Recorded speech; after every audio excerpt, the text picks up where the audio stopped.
Ito yung mga kailangan natin. Isang flasher relay, electronic flasher relay, dalawang mini SPDT relay, 10 amps, 12 volts,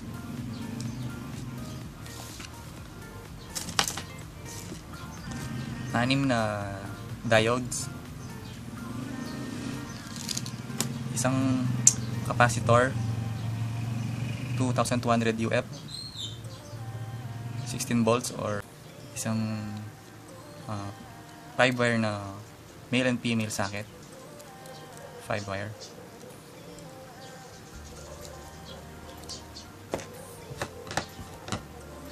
wires, heat shrinkable tubes, gunting, glue gun, glue stick, soldering iron,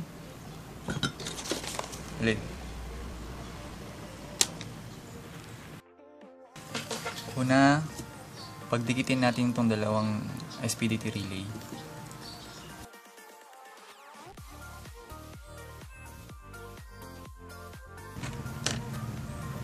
Ito na yung ating SPDT relay.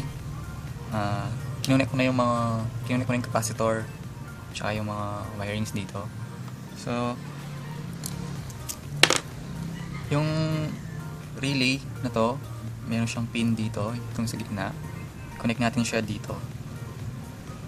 Tapos yung katabi niyang pin, connect natin siya dito. Tapos yung capacitor natin, yung negative niya, connect natin siya dito. Dito sa negative, dito.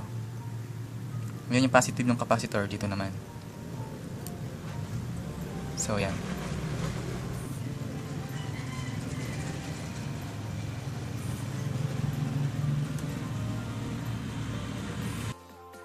Ito naman yung mga diodes. So, kinonect ko na sila. Bali, yung diode kasi meron siyang negative tsaka positive. Yung may line, negative yan. Negative side. Ito yung positive.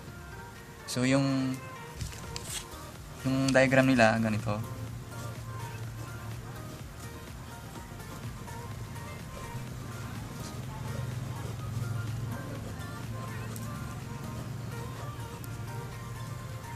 Ito yung negative, yung may guhit, may line.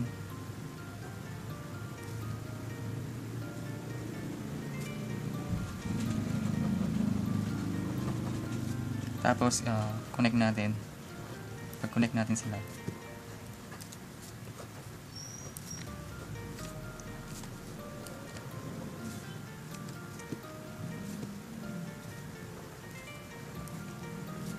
So, ganito yung diagram ng mga diodes. Yung negative side, ipag-connect. Yung positive, connect. Negative, positive, negative. Yan. Tapos, lalagyan natin sila ng connection dito. Yan. Mayroong mga kanya-kanyang connection yan. Ituturo ko mamaya. Ito yung 5 wire socket. 6 pin siya pero 5 wire lang siya. So, parang ito yung sa socket ng tail light, brake light, turn signal ng Mio Sporty. Yan. Ganito yung socket ng tail light ng Mio Sporty. Meron siyang 5 wire. Yun yung arrangement ng mga wire nila doon. Ito, green wire. Dito siya. Yung green wire sa right turn signal. Yung sa Mio Sporty kulay brown, pero dito sa nabili ko kulay red. So itong red na to, kunwari brown na lang. Ito naman yung sa left turn signal. Itong sa gitna, itong yellow. Yellow din yung sa Mio Sporty. Ito naman yung brake light. Ito yung positive side ng brake light. Itong blue, ito yung sa tail light. Yung sa Mio Sporty, blue din yung wire. Tapos itong sa nabili kong socket na kulay white, sa Mio Sporty kulay black siya. So ito yung ground. Ganyan yung arrangement nila. So ito yung left turn signal, right turn signal, brake light, tail light, ground. Yan.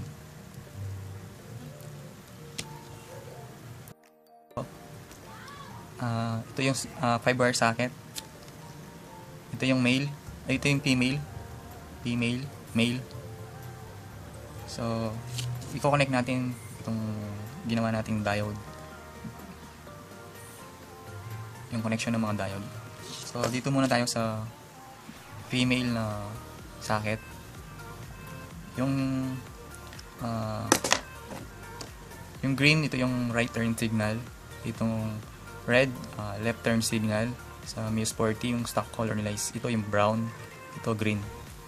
So, yung connect natin. So, ito yung ating mga diodes. Triangle siya, no? Ngayon, yung green, connect natin siya dito. Tapos yung red dito, sa black. So, ganito yung connection nila. Yan. Connect natin.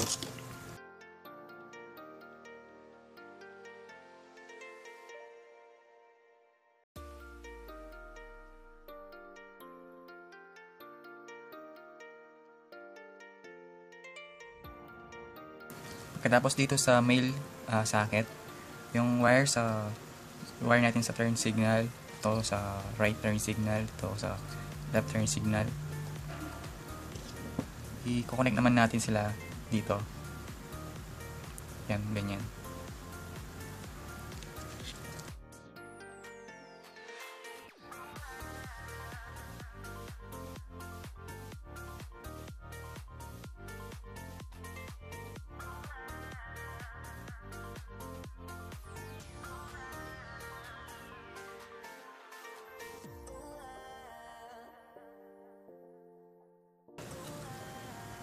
So, ganyan yung connection nila.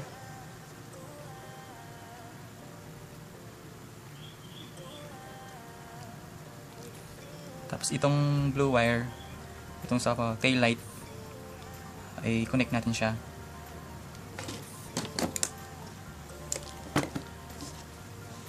Same ano lang siya, wala siyang modification. So, connect lang natin sila.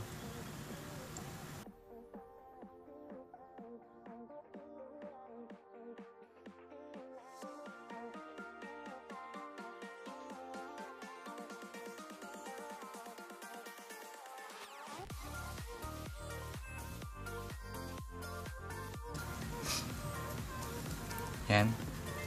Connect natin siya. Ito yung ating flasher relay. Flasher relay na pang LED or electronic flasher relay. Tapos meron siyang adjuster dito. Pwede nating adjust yung bilis ng pag-flash niya. Yan, adjustable yung bilis ng flash ng mga ilaw. Mas maganda ganito yung bilhin nyo, yung merong adjuster para ma-adjust nyo yung kung ano yung gusto nyong bilis pag nagpi-flip-flop yung tail light tsaka yung turn signal. So, pwede nyong i-set kung gaano siya kabilis. So, ito yung ating mga SPDT relay. Pagdikit natin sila.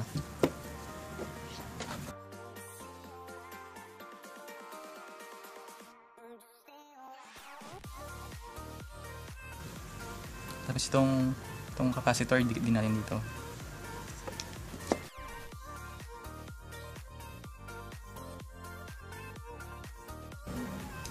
Pwede na natin i-connect itong ating socket tsaka mga diodes dito sa ating relay tsaka flasher relay. Kuha tayong wire. Tapos yung letter B, pin na letter B. Yan. Ito yung letter B na pin. Ilagyan natin ng wire.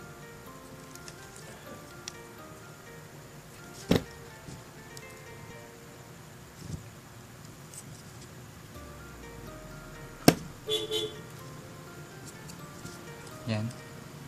Tapos, connect natin siya dito. Dito sa pin sa gitna. Connect natin siya dito.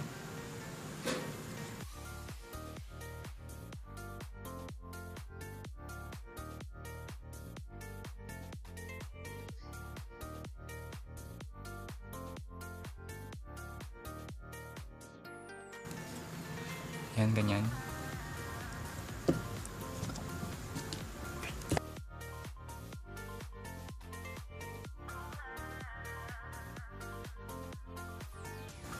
Kuha tayo ulit isang wire. Tapos yung letter L, pin, letter L ng flash relay. Lagyan natin ng wire.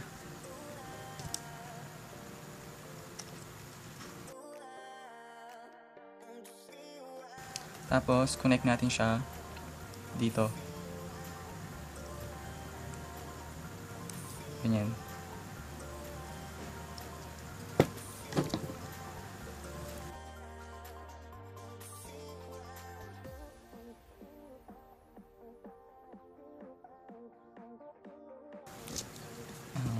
Katapos, itong white wire, ito yung ground. Connect natin silang dalawa.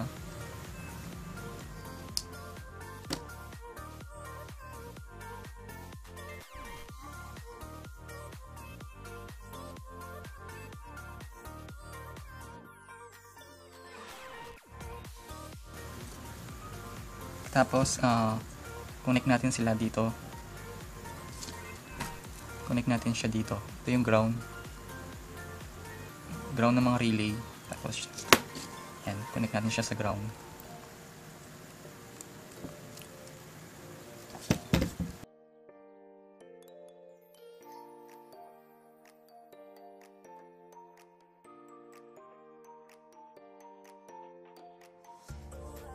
Yan, na-connect ko na yung ground. Tapos balik tayo dito sa ating mga diodes. Itong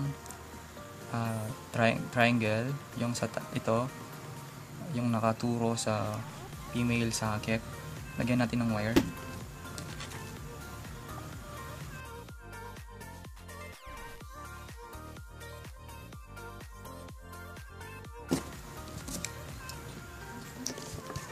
Lagyan natin ng heat shrink double tubes. So yan, tapos connect natin siya. Connect natin siya dito sa pin na to.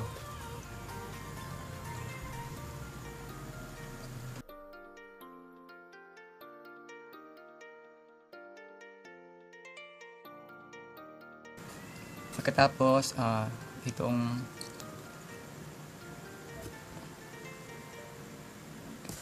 lagyan nating wire, itong diode na to. Lagyan natin wire to.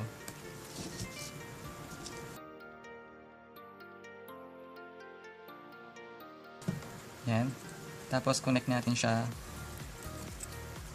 dito. Dito sa relay na to. Connect natin siya dito.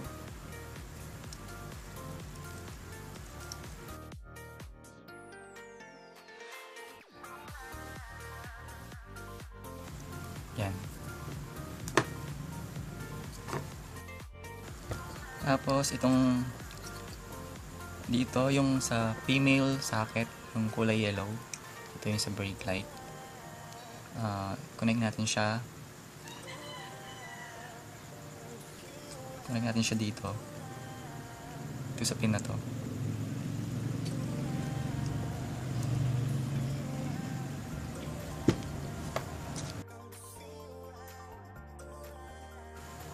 Tapos yung sa male, ito pala yung female.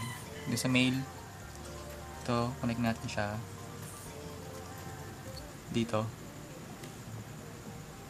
Yung sa relay na to, mayroon siya tatlong pin, 1, 2, 3. Yung sa gitnang pin, connect natin.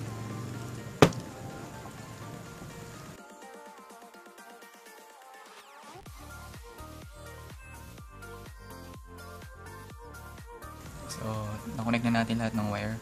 Lagyan na natin ng electric tape to.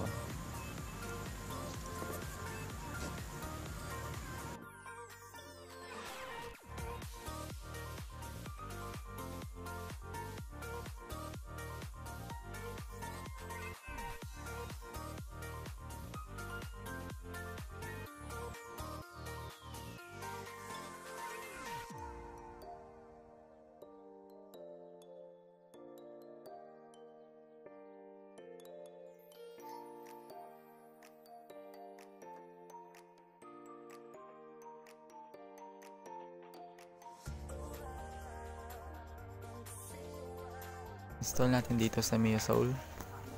So, disconnect lang natin tong socket ng taillight.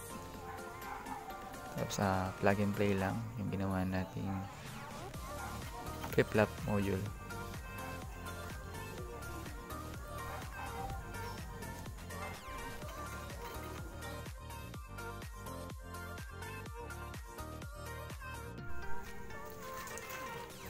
On natin ignition, brake light,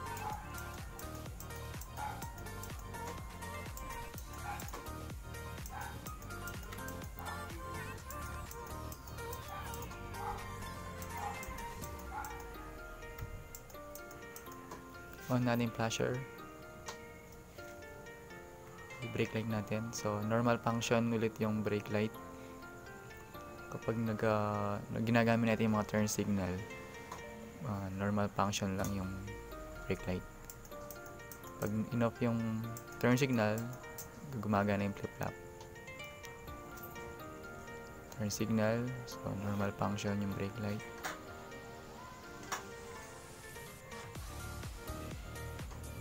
Off na yung turn signal, brake light. So yan, gumagana yung flip-flop.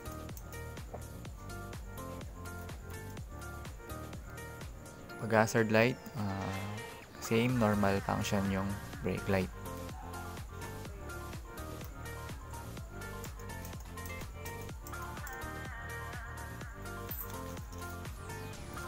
Adjust natin tong flasher relay natin. Gawin nating mabilis yung pag-flash.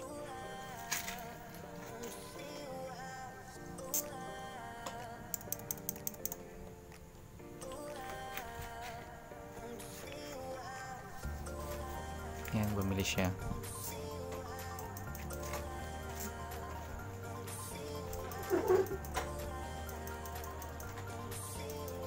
Kayo na lang bahala kung anong gusto niyo, mabilis ba, medyo mabagal. I-adjust nyo lang yung flasher relay.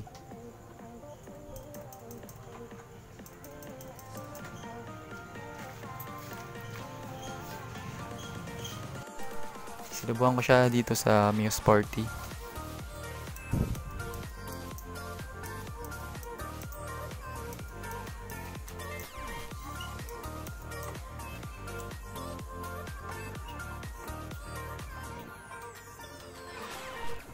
Adjust ko siya sa mabilis.